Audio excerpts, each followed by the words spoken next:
Commune d'Onac, extrait du registre des délibérations. L'an 1887, les 21 août, le conseil municipal de la commune d'Onac s'est réuni à la mairie, sous la présidence de monsieur le maire, pour sa session ordinaire d'août. Monsieur le Président donne lecture au Conseil de la lettre qui lui a été adressée par monsieur le sous-préfet, en date du 27 juin 1887, concernant les écoles d'Onac. Le Conseil reconnaît que le rapport de monsieur l'inspecteur des écoles est fantaisiste, car s'il y a du vrai, il y a aussi beaucoup d'erreurs. Les cabinets existent. Un très beau jardin qui a coûté 3 000 francs à la commune est situé sur les bords de la Charente, touchant au pont d'Onac et cultivé par monsieur l'instituteur. Si la place publique, très bien exposée du reste, est très sèche, à l'abri des vents du nord, sert de lieu de récréation aux élèves, il n'est pas vrai de dire que les jours de foire, les enfants sont sur cette place, puisque de tout temps, jamais on n'a fait de classe les jours de foire. Ce jour est remplacé par un jeudi. La classe d'Onac a été construite il y a une quarantaine d'années. Rien n'indique qu'elle ne soit pas solide. Si on était obligé de reconstruire les maisons tous les 40 ans, on n'en finirait jamais. Les revenus, tant grands fussent-ils, ne pourraient y suffire. Ce qui vient d'être dit concerne les murs. Quant à la toiture, on l'a fait visiter par des ouvriers qui l'ont trouvée bonne. Construire des écoles neuves serait donc induire dans de grandes dépenses et l'État et la commune. La commune est riche, il est vrai, mais par ce moyen, elle deviendrait facilement pauvre. L'État, d'un autre côté, est dans une voie d'économie que le Conseil approuve entièrement. Le Conseil, pour remédier à cet état de choses, fait la proposition de faire arranger la maison d'école à ses frais, ce qu'elle pourrait faire avec ses revenus ordinaires, sans s'imposer extraordinairement. Par ce moyen, l'État trouverait également son compte en ayant bourse à délier. Après un vote au bulletin secret, le Conseil, à la majorité de 9 voix sur 11 votants, repousse la construction d'un établissement neuf et offre de faire arranger les écoles d'une manière convenable. Et ont les membres présents signé. Pour expédition conforme mairie d'Onac, le 2 août 1887. Notre école a donc 100 ans. Mais attention, c'est le bâtiment que nous connaissons bien qui est centenaire. L'école d'Onac, avec un grand « remonte bien plus loin. Madame Lamiot, ancienne institutrice à Onac de 1887 à 1911, dans les études locales, nous donne des précisions fort intéressantes. De 1795 à 1855, le nombre des illettrés à Onac décroît fortement pour les hommes. Pour les dames, il faudra attendre la fin du XIXe siècle. En 1820, sous la Restauration, le maître d'école était un ancien militaire de l'Empire, établi au Vieux-Onac. La salle de classe n'avait qu'une fenêtre. On marchait sur la terre battue. Le mobilier comprenait une table d'auberge entourée de bancs. Seuls y prenaient place les écrivains. Les autres, plus nombreux, qui apprenaient seulement la lecture, s'asseyaient sur des bancs autour de la pièce. En moyenne, on comptait au moins 5 ans d'école avant de commencer à écrire. Loi Grévy, l'instruction des jeunes filles se généralise. 1881-1886, loi Ferry, l'instruction publique devient gratuite, obligatoire et laïque.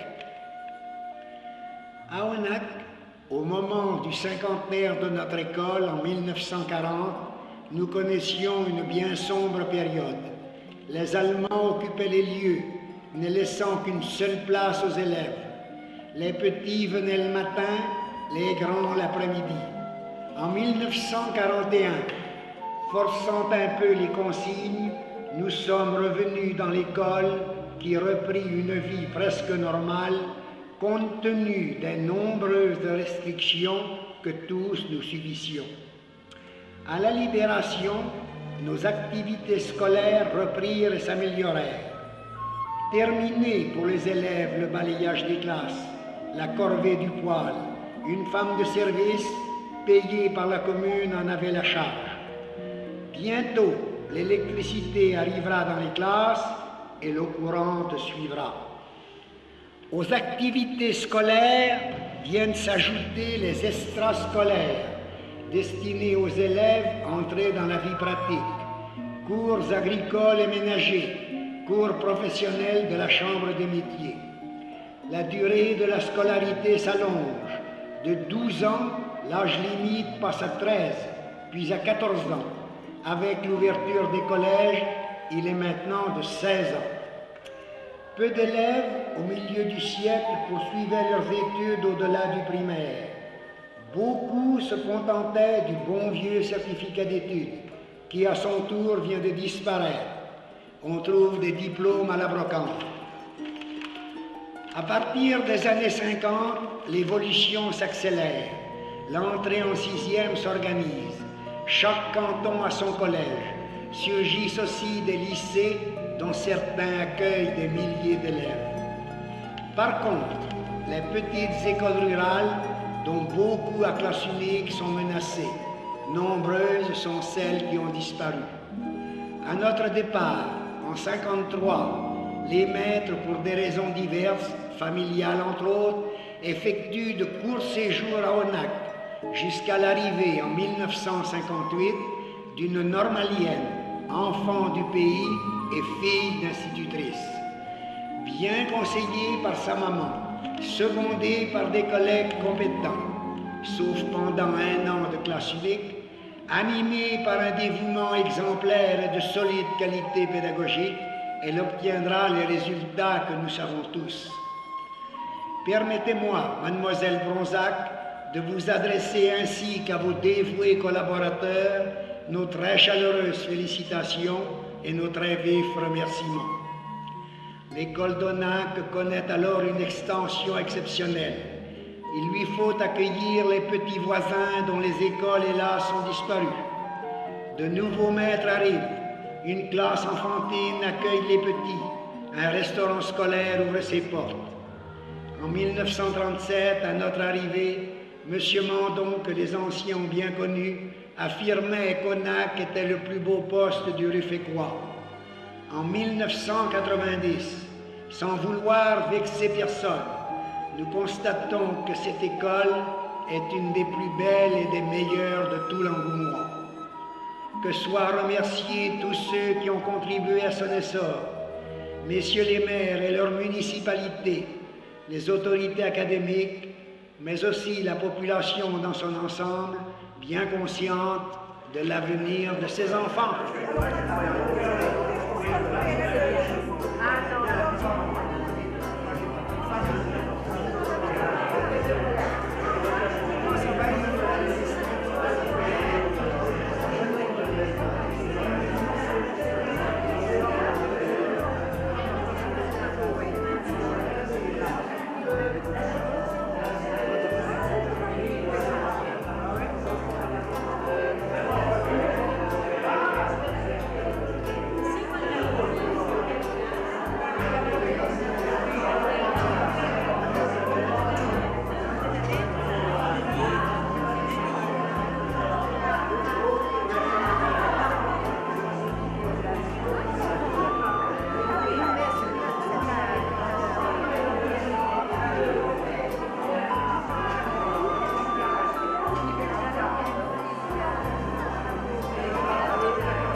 Ça peut être après voir.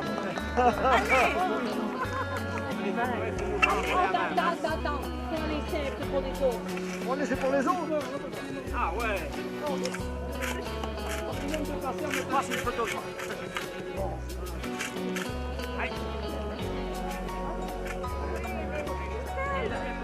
Fais semblant. Allez Guy. Allez Guy, vas-y mon ami.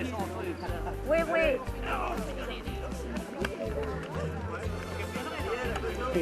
Allez,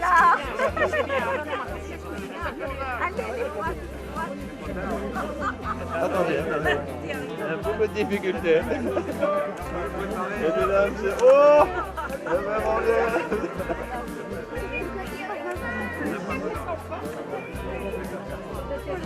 C'est bon. Moi j'ai peur que mon dos, autrement j'en avais de plus. Bon, qu'est-ce qu'on essaie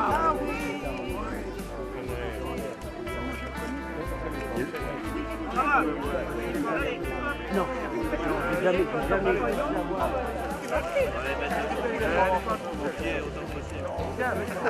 Merci bien. Au suivant.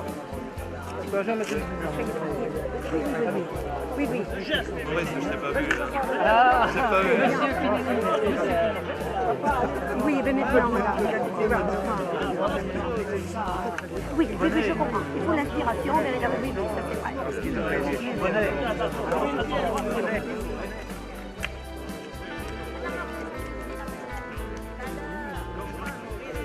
Merci. Alors on s'adore. T'es pris à l'envers, mon pauvre. Allez. Oh, mais il y a les spécialistes, ça va être pour les hop là. Allez André, attends. Fais le gros comme ça,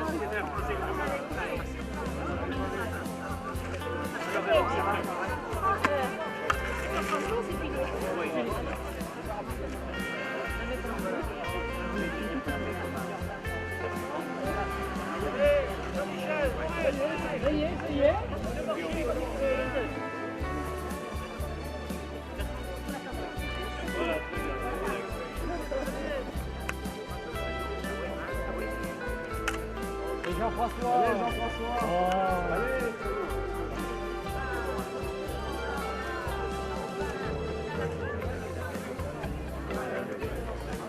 Allez. Au moins, je vous De temps en temps, ça... Il y a un quick. Tu veux un coup de main? J'ai pas du genre ce matin. Oui, je vais pas dans le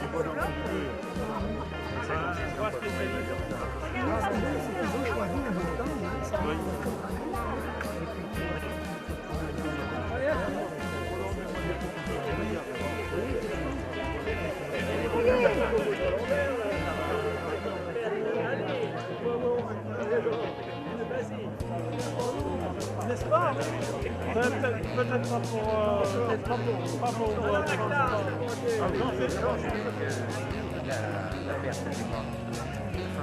La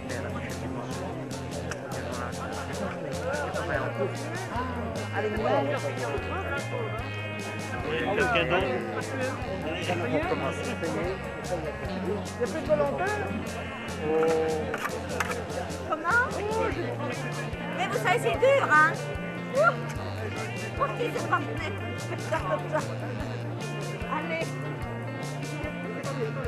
Ah! Voilà, le monsieur le maître continuera. Hein? Je ne peux pas me prendre un plan.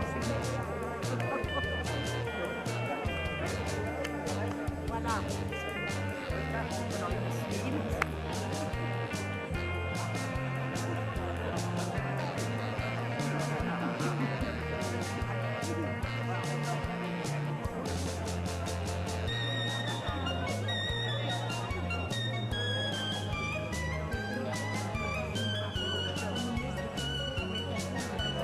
Ça va, vous êtes toujours...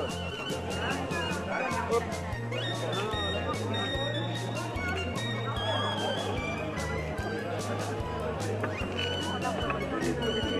Change de...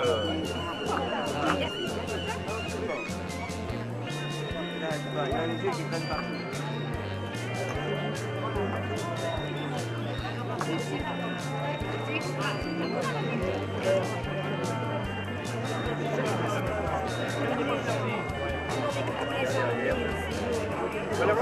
C'est un moment qu'on ne s'est pas vu.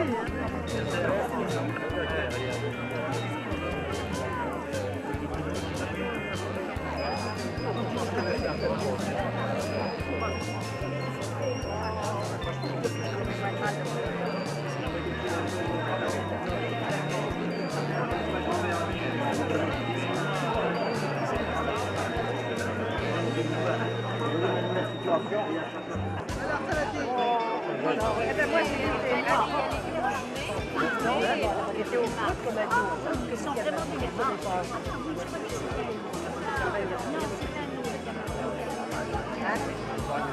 Ah oui, c'est vrai, oui. C'est ça marche.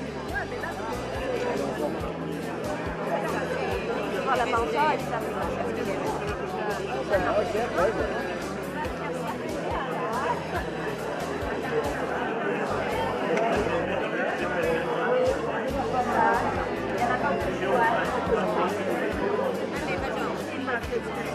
Oui, c'est ça.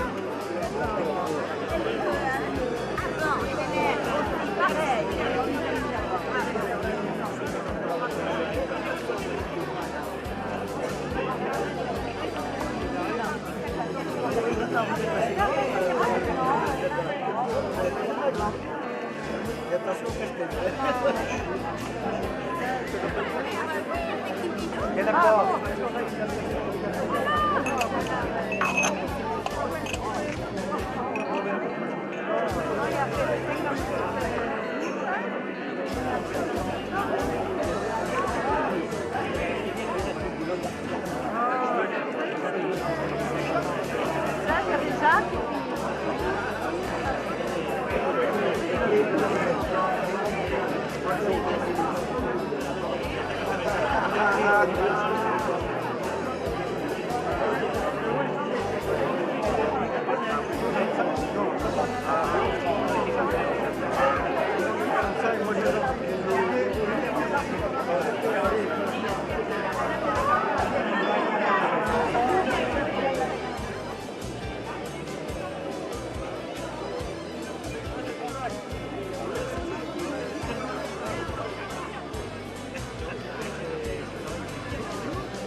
pareil.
Ah, mais oui, mais j'ai 17 ans, donc quand même, je pas comme ça.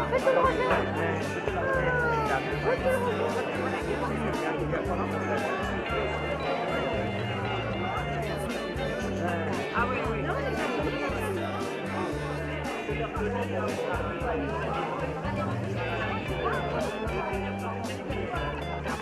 Certainement. Je savais pas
Un dimanche au bord de l'eau, elle avait sa robe blanche, puis son niquer poquière à carreaux. Mais au jeu de l'amour, elle gagne bientôt un peu plus de rondeur dans les hanches. Pour la France, lui dit-il, ni tout pour les marmots, ça fait pas, c'est pas le moment plus quand. Ça s'est passé un dimanche au bord de l'eau.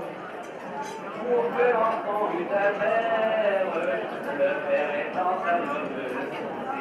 Et s'il a épousé la mère, ses seins lui fallait y songer. Il y songea que 15 ans plus tard, c'est pour cette raison-là que son négoce ont mis en routard, puis danser la tara. Ça s'est passé un dimanche.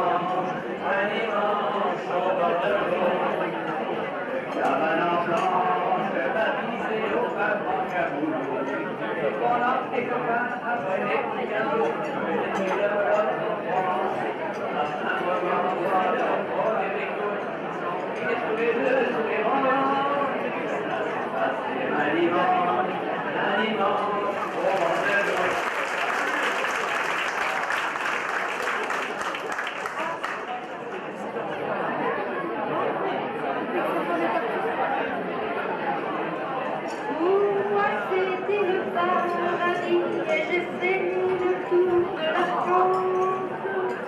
Dans le train qui me transportait au milieu de tout paysage, je penchais mon jeune visage et le cœur joyeux je chantais. Oh, que la France est belle, avec ses planchers chauds, ses ballons, ses clochers. Chaque région nouvelle nous fait soudain découvrir des trésors cachés. Du Rhône à la Rochelle, de la Garonne au pays normand. Oh, que la France est belle, et comme on est heureux d'être de ses enfants. Quand plus tard mon cœur a parlé au joli temps des amourettes, que de fois il s'est emballé, brisé par de folles conquêtes. Gris dans tous les coins de mon pays, j'ai refait de nombreux voyages. J'ai vu d'adorables visages et je veux donner tout à lui. De la belle et quel immense charmant on peut y dénicher. Chaque femme nouvelle nous fait soudain découvrir des trésors cachés. Quand on passe près d'elle, comment ne pas chanter l'air triomphant? Oh, que la France est belle, et comme on est heureux d'être de ses enfants. Aujourd'hui c'est le cœur battant que l'on parle de la patrie. Mais après la pluie, le beau temps guérira ses ailes meurtries.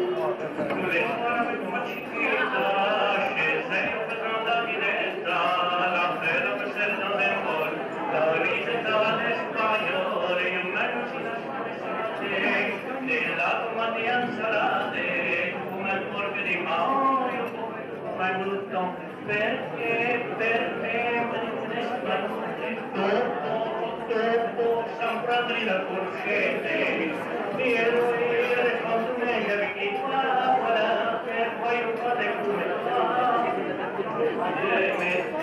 che forse di sponte, a me di flotte, ma mi cherche des raisons, io quasi dans la maison, io quasi castagnette, io quasi sulle asmette. Ça fait des mains de potins, que ça fait descendre les voisins. Perché, me dit mon espagnol, duque, de devant sa poule, io qui réponds.